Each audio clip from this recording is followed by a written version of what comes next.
Сегодня у нас очень интересный проект. Комод, который больше похож на банковский сейф. Весь механизм подвижный и функциональный. Несколько недель работы в этом небольшом ролике. Приятного просмотра. Любой проект столярки начинается с подготовки материала. Этим и занят Андрей, предварительно настроив фуган.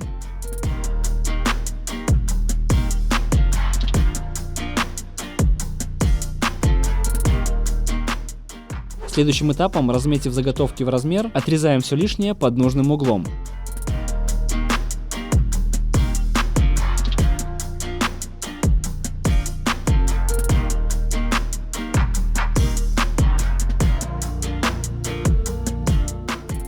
В итоге из этих реек должна получиться рамка, в которую вставится фанера. Это и будут боковые стороны и дверь. Именно поэтому мы делаем выборку вот таким несложным способом. Быстро, просто, и в итоге еще остаются палочки для мороженого.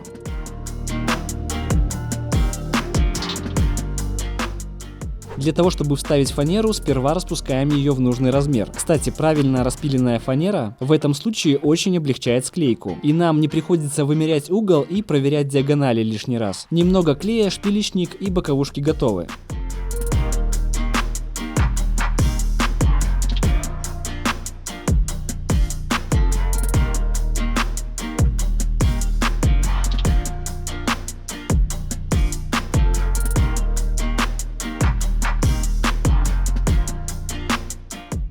Пока они сохнут, мы занимаемся основным каркасом. Поскольку ножки длинные и тонкие, было решено делать их клеенными, из 2 брусков на каждую. Таким способом получится избежать деформации в дальнейшем.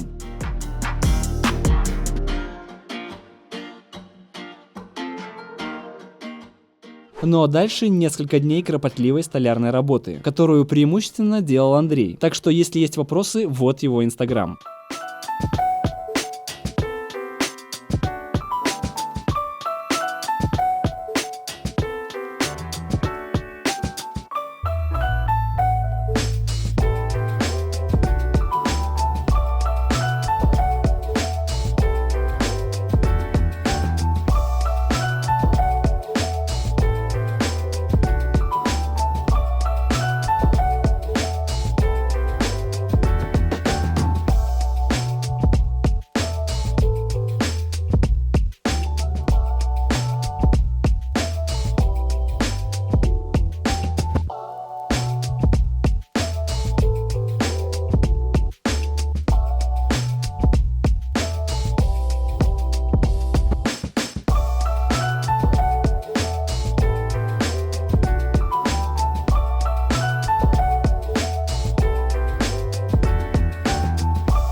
К тому времени ножки высохли, и в них нам надо сделать паз. Основной массив убираем сверлом, а затем доводим стамесками, предварительно, конечно, подтачивая их.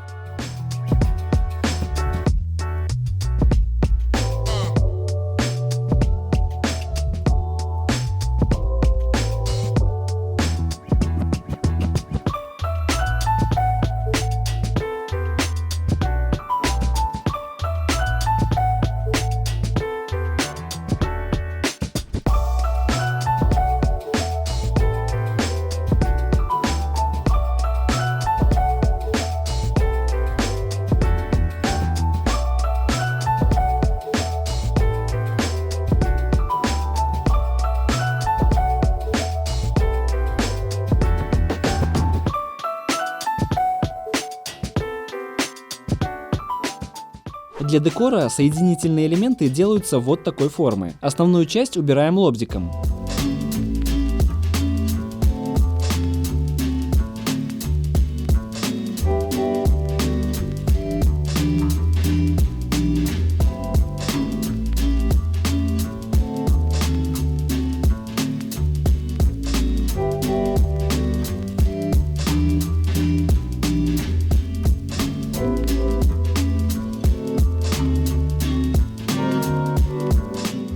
Затем при помощи обгонной фрезы от CMT доводим их по шаблону. Обратите внимание, что лезвие у нее расположено под углом. Именно за счет этого она режет, а не рубит, о чем и говорит тонкая аккуратная стружка.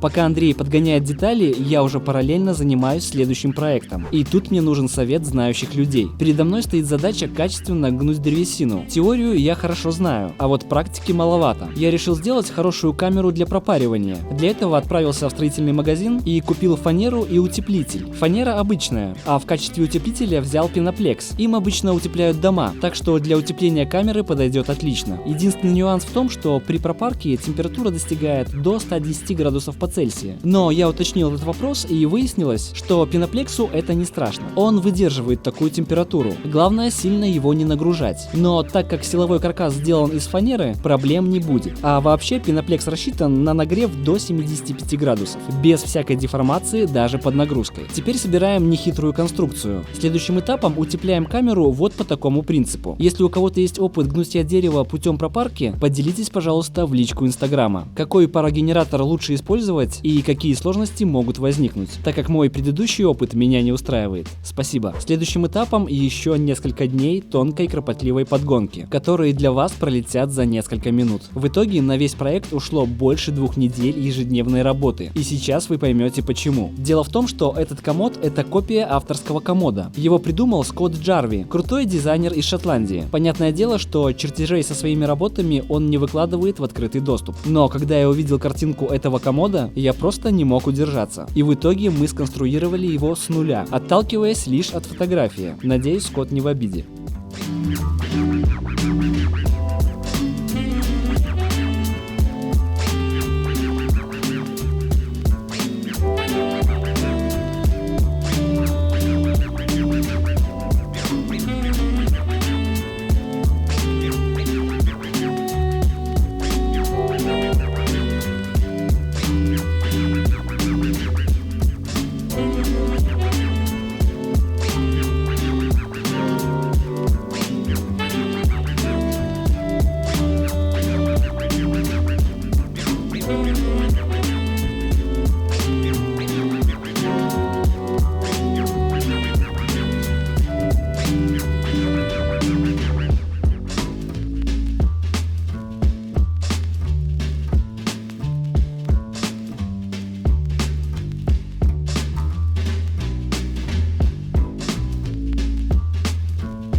Так вот, с самим комодом особых сложностей не было, а над механизмом пришлось немного попотеть. Именно поэтому сперва мы сделали маленькую копию.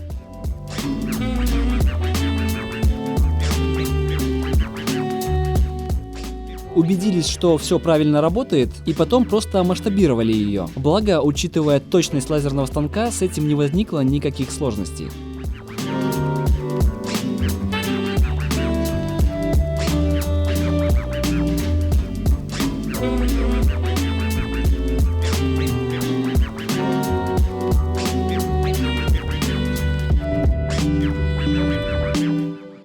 А когда мы точно уверены, что механизм работает как надо и его масштаб соответствует комоду, приступаем к сборке всей конструкции.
Теперь переходим к самому интересному. Нам предстоит собрать весь механизм воедино и посмотреть, как это работает. Предварительно, конечно же, его надо покрасить, а перед этим загрунтовать, чем я и занимаюсь.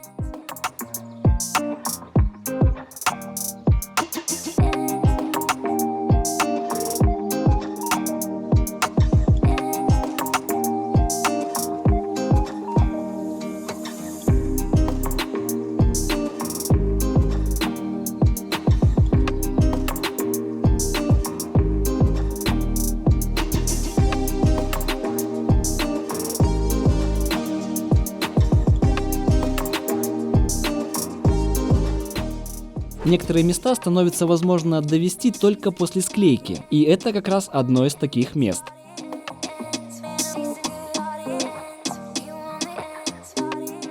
После чего можно приступать к финальной обработке. В нашем случае покрытии маслом. Как вы видите, это масло с серым оттенком, но цвет может быть любым. Палитра просто огромная, но мне по душе пришелся именно этот оттенок. Немного позже, я думаю, вы поймете почему. Наконец то, ради чего все это делалось. Финальная сборка и тест. Как вы видите, все работает отлично. И такой комод можно смело масштабировать в разы. Спасибо вам за просмотр и добра от топора.